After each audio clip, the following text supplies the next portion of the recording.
So I want to keep improving, but I apologize. I can't really work at the pace that a lot of people would like. Sure, right now I'd immediately like to get these improvements and other improvements right now, and you know, it's tough. I'm being pulled in all these different directions, all this stuff I have to do right now. Just to give you another piece of perspective, can you imagine right now, if while all this is going on and I'm so busy with everything, can you imagine if I had gone through with the documentary that I was talking about doing a couple months ago? I was supposed to start filming like right about now. So can you imagine me being in the middle of all these games that I'm already backlogged on, right? Working on these projects, the throwback channel, and now telling you guys, oh, by the way, now I can't stream. This week, you know, it's going to be a half week, entire days away, and stuff like that.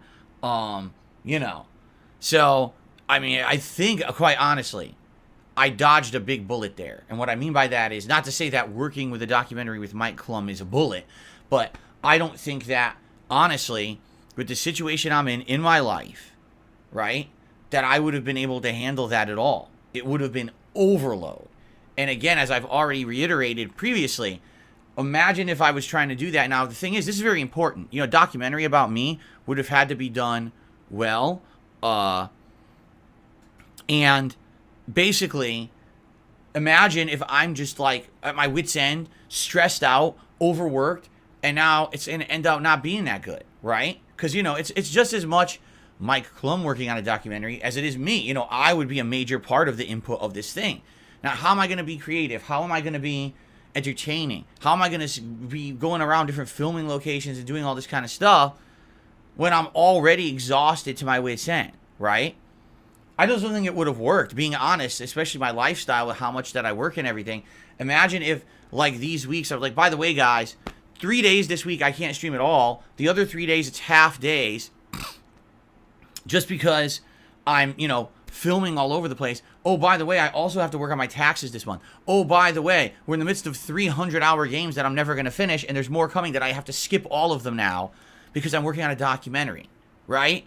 See, I think the difference here is, when you look at someone who can work on a documentary, I'm going to be honest, it's probably someone who just has a lot of time, that they're not particularly doing something too important with their time, that they have time to do that shit. I don't, right? Like, I'm just constant. Everywhere I go is work, got stuff going on here, busy with my personal life. You know, I got shit going on. Yeah, I don't have time to just drop everything and just be filming. So, honestly, I do think that I dodged a bullet there. And then on top of that, people are saying, I guess, that Mike Clum is now working on a documentary with this guy EDP. Now, here's the thing. I know absolutely nothing about this guy. I've never followed him. I never watched his content. All I know is that he's infamously known on the internet that apparently he was caught out trying to meet with underage girls. I think that's what it is, right? I could be wrong, so don't quote me on that. But I think that that's the case. That, like, he was a YouTuber who was popular, and then at some point, he got framed, essentially. Like, people were catfishing him so that he would show up to meet underage girls, and then come to find out it was just a frame job. Like, they totally set him up to expose him on the internet for who he really was. But apparently some people say, well, why did he not go to jail? And apparently it's because the way that he was set up, it's not admissible as evidence in court, right? Like, technically, because they set him up like that, no crime was ever committed, so he never was held accountable for that behavior. But apparently, he got totally canceled on the internet. He fell apart. He went from being a YouTuber who had a prominent channel and everything to basically, like, you know, done. And, hey, again, that's all I know from what I've heard, word of mouth. I've never watched a documentary. I haven't done research for myself. That's all I know, okay? And can I be honest here? Because I will be honest with all of you, because people have been asking me about this for the past couple of days. Okay? First documentary Mike Clum does is on Boogie. The entire documentary is about Boogie basically being a miserable human being. The sad, dark life of Boogie. Right? But who made Boogie's life sad and dark? Right? Was it a group of people who just decided to, you know, ruin his life? No, his life is sad and dark because he is sad and dark.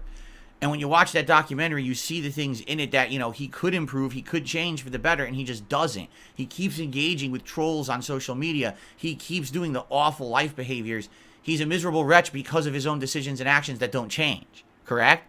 And I think what's supposed to happen is you watch it, you feel sorry for him, and it was supposed to turn his life around. Has it turned his life around? No. Not at all. He's on a lolcow podcast. He freaking keeps doing this kind of almost degenerative content on the internet. He's not going to change. It's pretty obvious at this point, correct?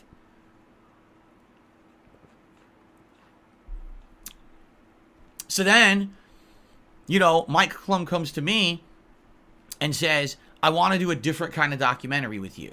It would not be like Boogie's documentary. It would be very different, covering your life and all the things that you've been through and basically your history as a content creator on the internet, the ups and downs. And yes, it's going to feature people who don't like you talking about you, right? But at the same time, you'll be able to clap back essentially and give your side of the story of everything going on, and we'll be able to accurately recount what's happened to you and your business and your channels over the years and why so many people who literally don't know an actual fact about you don't like you, right? And I like that. I absolutely like that idea, right? And that was essentially what we were going for. It was supposed to be a fair level documentary that's going to cover the good and the bad.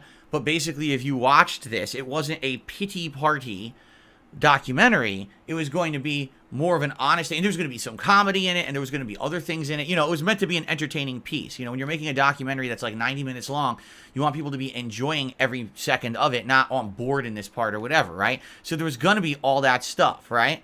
But of course, you guys were very apprehensive about it, saying, I don't know if this makes sense to do because the only documentary that Mike Clum's done up to now is this Boogie documentary that doesn't sound like that, right? It's like basically he turned Boogie. Well, he didn't turn Boogie. Like this was their idea, Basically, what he wanted to do was make Boogie look pathetic so that people would feel bad for him. And I said, that's not what I want at all. That's not what I would want out of my documentary. I'm not sad. My life's not dark. I actually have a really good life, in regards to my work and my personal life. Just because a million people on the internet talk shit about me daily doesn't mean that I'm not actually in a positive place in my life. That's great. It's the opposite situation of Boogie, right? So, basically, the way I see it, it would have been very different, okay? That's essentially what was discussed. That's what we're going to work on, a different kind of documentary. But now you're going to tell me the next documentary Mike Clum's going to do is this guy EDP, a guy who literally went from YouTube popularity to being exposed supposedly, and I got to say that because I don't know if there's concrete evidence or not. I can only tell you from what I've seen and heard hearsay on the internet. Supposedly, he was exposed for pedophilia, or at least accusations of pedophilia, was canceled, and literally no one wants anything to do with this guy anymore, right? So I guess the question is, what's the story? Right? And maybe that is the story, is to find out the true story of what happened. But from what everyone says, it's like a slam dunk case. Like, it's not like you can dispute it and say, oh, it was fake. Like, it happened. He was exposed for it, and that's why he got canceled, and that's why he's not prominent anymore, So the thing is, I didn't even know anything about it until you guys told me a couple days ago. You're like, are you aware that Mike Clum's working with EDP? And I'm like, no. And then, of course, it starts showing up in my feed. Boogie has met with EDP, and they're sitting down to eat a meal, and the meal is like a bunch of Big Macs and powdered donuts. And I'm looking at it, I'm like, what the fuck? All right? Like, no, really, what the fuck? Two guys who are grossly obese sitting down to eat Big Macs and donuts together. Does that make any sense? Logically? Morally? Does that make any fucking sense? To have two guys sitting down doing that? No. They're killing themselves, right? It's awful. Why would they be doing that?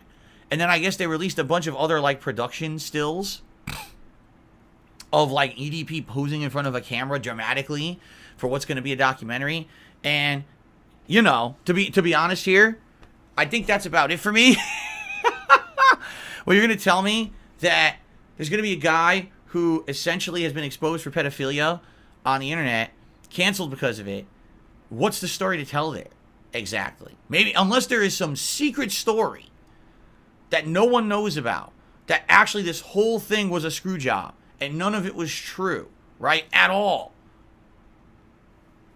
Then I guess that's the documentary, right? I guess that's the story. But unless that's the story, I don't think there's anything to tell there. You know what I'm saying? And a lot of people already on the internet are very upset with Mike Clum basically saying, why are you giving this guy a venue to be heard when basically we were done with him years ago? Like, we don't want him to have a venue. We don't want him to have a way to speak out about anything because he's a scumbag, essentially, from what was found out about him, right? Again, I don't know, but I'm just speaking from, what I've heard on the internet. So here's the thing. That's what's funny. The Boogie stuff, EDP stuff, that shit has nothing to do with me or my content or my life, right? At all. Couldn't be further different from my situation at all. I have a full-time, very, productive business that's successful. I have people who support me. I have people who love me in my personal life. My life is going good, except for the fact that there's thousands of people on the internet who shit on me on a daily basis for personal gain. Outside of that, everything's going good, right? I don't have a horrible story to tell about my sad, miserable life, about being accused of horrible things like pedophilia. Nothing like that, okay? So I couldn't be further from guys like that. So then why would I be making a documentary with someone who makes those kind of documentaries, right? And that's kind of the take I have on it. Like, okay, maybe the Boogie one was the first one, but you're going in a different direction. But now the next one is with a guy like EDP. It's like, what? Like, wait, what? I don't know, man. So at the very point here, I'm very happy that I have not gotten wrapped up in all of this shit. In the last year, they tried to get me to go on a stupid lolcow podcast. Thank God I made the completely 100% correct decision to not be involved with that kind of crap. And I'm, doing my own thing. I was interested in doing, this documentary if it was going to be what I was told it was going to be. But now when you're telling me the first two projects that Mike Clum is doing is literally two guys considered ginormous lolcows. I wouldn't even say EDP is a lolcow. EDP is just like, people think of him as a heinous person, right? So do I want to be on the string of documentaries about people like that? No, I don't. And I think now I really looking at the situation. Not only would it not have made sense for me to do the documentary because I don't know how I would have done it with my busy work schedule and lifestyle, it would have completely overworked me and kind of destroyed me, honestly, I think, right? But in addition, now seeing the string of stuff coming out of that documentary, it's like, I think I definitely made the right decision, man. I really do. I think I made the right decision. I don't know. Maybe you guys disagree.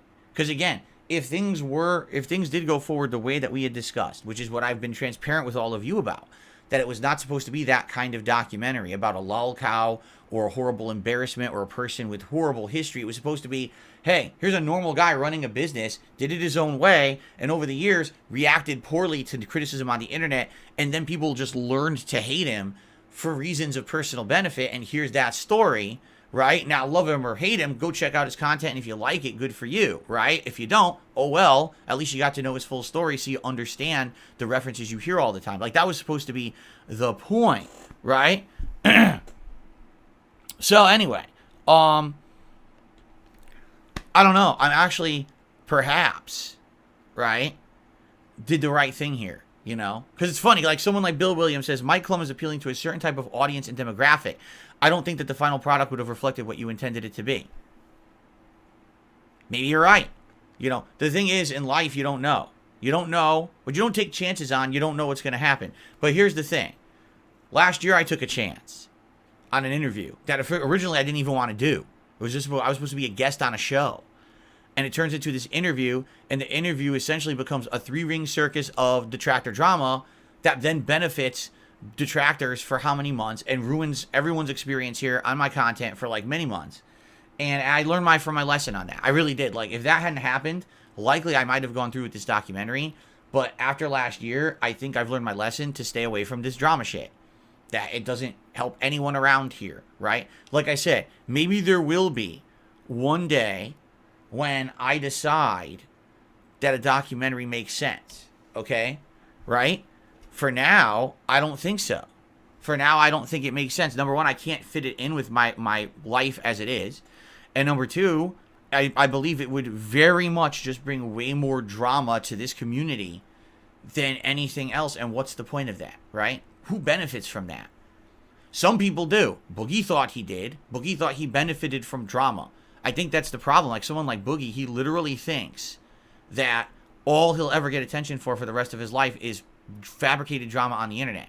So he just keeps fabricating more so people will keep paying attention to him. Him sitting down with EDP to eat a bunch of fucking Big Macs and donuts. It's fucking disgusting, right? It's completely immoral. But, oh, look at these two lolcow guys. Let's laugh at them and talk about them today. So he gets attention, right? Like, that's not me. I'm literally the polar opposite. I want nothing to do with that. I just want people to come by and hang out with me and enjoy games and a fun discussion during a podcast. And I want to branch out over the years. Now I'm doing throwback content because I'm such a long time and prolific creator. I want to eventually get into other topics of discussion as we've talked about this year. I don't want to be a guy that literally the only reason you'll pay attention to me is because I did something embarrassing on the internet today.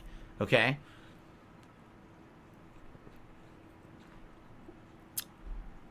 So,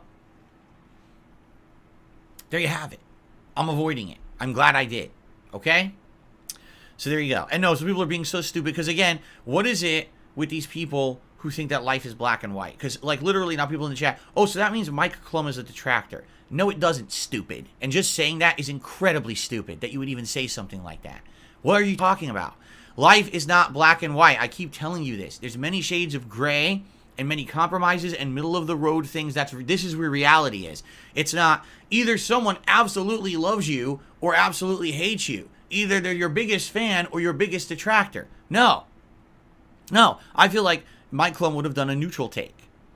I do believe that. Like he would have done a neutral take where, you know, you judge for yourself, right? But the fact is that when his history is Boogie and now EDP, these guys that are, you know, totally different from me, but almost similar situation to themselves, what does that mean for what this documentary would have been observed? Because here's the truth. In life, it's not about what's real. It's about how it's perceived. That's actually a really good point. In life, it's not about what's factually true. It's not about what actually happened. It's about the perception of reality. Because it doesn't matter what the truth of the matter is. If everyone believes something else, then that's their reality. And that's the situation with me. Is that even though I have nothing to do with Boogie, I have nothing to do with EDP, I have nothing to do with Wings of Redemption, I'm nothing like any of them. People will constantly group me into them anyway because the perception is told to do that by a mob of people on the internet, right? So, that's the truth. Even if I did a documentary, right, that really did cover me in a very fair way and actually showed both sides of the equation and actually fairly covered everything going on, right? Guess what would have happened? People still would have said, wow, look, this is the documentary that exposes Phil and does horrible things. What? They still would have said that. You know, I really believe that. Like, again, I don't think I'm ever going to get a fair shake. I don't think that would ever happen because it seems to me like no matter what, there's always an underlying agenda on the internet of, you know, cancel culture, fuck this guy, he's the guy who we've hated on for over a decade, let's just keep that bandwagon rolling because it always gets us the lulz and gives us content to talk about. I mean, again, I'll go back to the reference to that Turkey Tom documentary from in the fall, right? He does a documentary and a lot of people are saying, it's not that bad, Phil. There's some things in there that you probably disagree with, but it's not that bad. It's mostly a neutral take, right? And I'm considering doing an interview with the guy about it after the fact. And then come to find out, the guy is going on a podcast called the Lolcow Podcast, appearing as a lolcow farmer to milk people on the internet for drama content so he can make money. Like, literally, that's the premise. Then he's saying in videos about me, well, I think I've milked Phil enough. And he says this, that's disgusting, right? That's the mentality of a lot of these people on the fucking internet, is how much can I milk out of people for personal benefit? So, no, I don't think that I want to be milked, okay? I don't. I'm done with this nonsensical stuff. I'm just going to do my own content, okay? And, you know, it is what it is. There's going to be ups and downs to that. There's going to be times when I'm playing a prominent game, or there's something exciting going on, and people are interested. There's going to be times like literally right now, where it's a million RPGs and people have burnout and they're waiting for new content that's different, right? And that's the case. And it's never going to be, that situation where we're going to always have prominence or attention. But as long as I have a positive viewer base who come and support me no matter what I do, I'm good. And I have that. I do have that. So I'm happy and grateful for that. Maybe that's why I'm different from all the others who they have to make drama in order to get any kind of attention or popularity. I don't have to do that. I can still be successful without that nonsense. And I'm happy for that and grateful for that. Because if that were the case, if the only way I could get noticed was drama, then I would stop making content entirely. Really. I would just quit. Okay? I would have enough. I'd be like, that's enough of that crap. So. What just popped up on my screen? Oh, okay. Never mind. Nothing bad. Okay. So. There you have it. And, there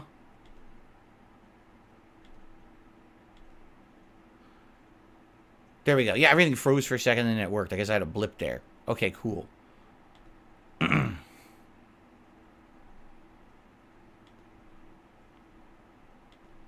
we good? Oh, beside this guy. Yep.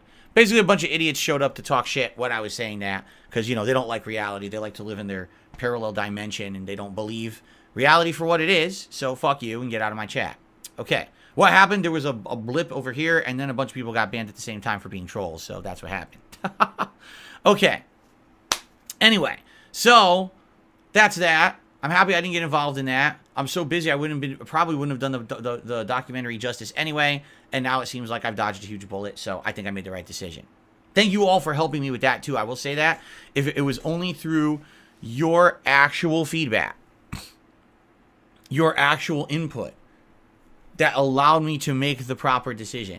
If I had just, again, kind of rolled with stuff, I probably would have done something that I regretted, And you got to look at the climate and the atmosphere around you, and you got to read the room. And essentially, what many of you said at that time was, do not involve yourself with that stuff. It's just going to be detrimental to you and everyone around you. And I think I made the right decision. I think you guys were correct, and I think that we're on the right track right now. Okay? Let's keep it that way. Let's separate ourselves from that shit. That vortex of toilet shit that wants to spin around in YouTube, right?